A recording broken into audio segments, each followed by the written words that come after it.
Marilah kita berkaca pada ciptaan yang lain, bahwa manusia itu dengan ego yang sangat tinggi, dengan kesombongannya yang sangat luar biasa, sehingga yang mempunyai akal, tapi ternyata kita masih kalah dengan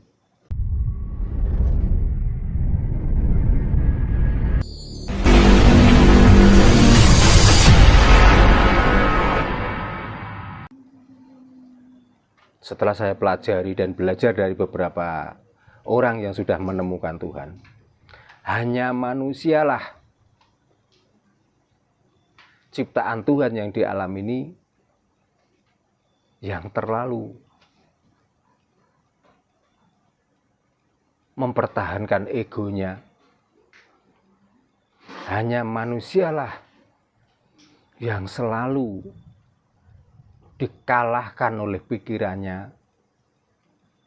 Hanya manusialah yang selalu mengikuti apa dari isi kata hatinya.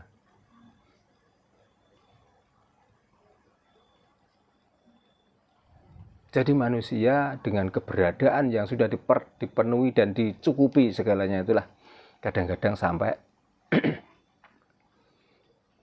mengartikan Tuhan itu yang macam-macam.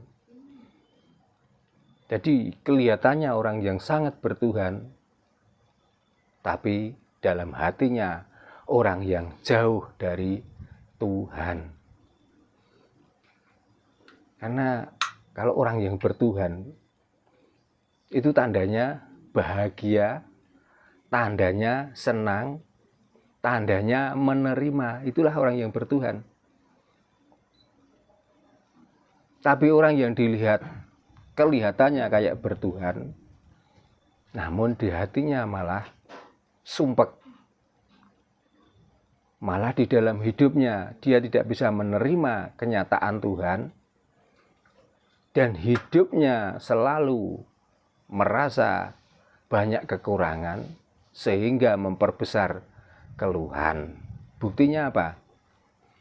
Bagi orang-orang yang mengaku bertuhan,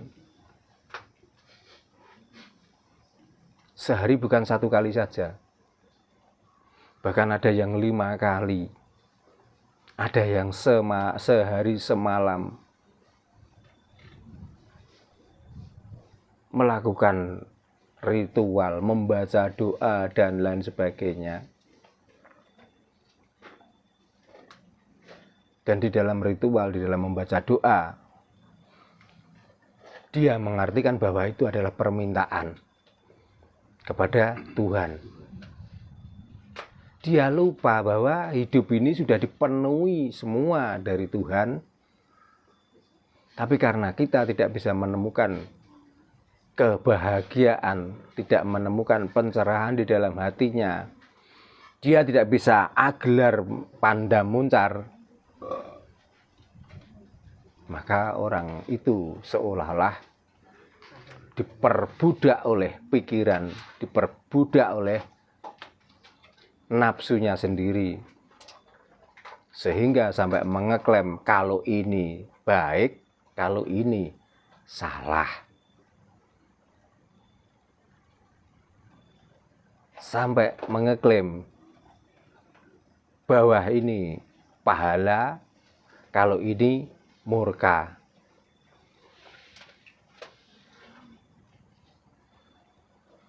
Maka dari itu,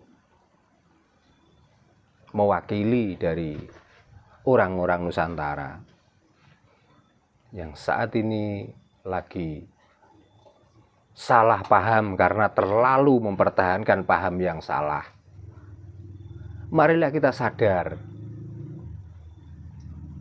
apapun bentuk agamanya, apapun bentuk kepercayaannya, marilah kita terima bahwa kita itu manusia, dicipta oleh alam ini, oleh Tuhan, oleh Gusti, oleh Allah, oleh Sang Hyang Widi, oleh Zat kang murweng zat. sebenarnya fungsi kita adalah hanya untuk taat dan selalu menjalankan titah sebagai manusia.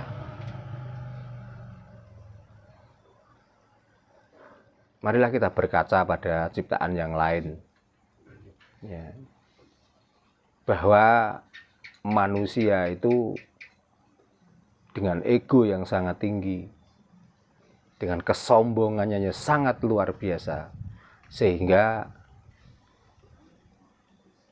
kita itu manusia yang berpikir, yang punya pikiran, yang mempunyai akal, tapi ternyata kita masih kalah dengan hewan. Kok bisa begitu, gimana? Contohnya,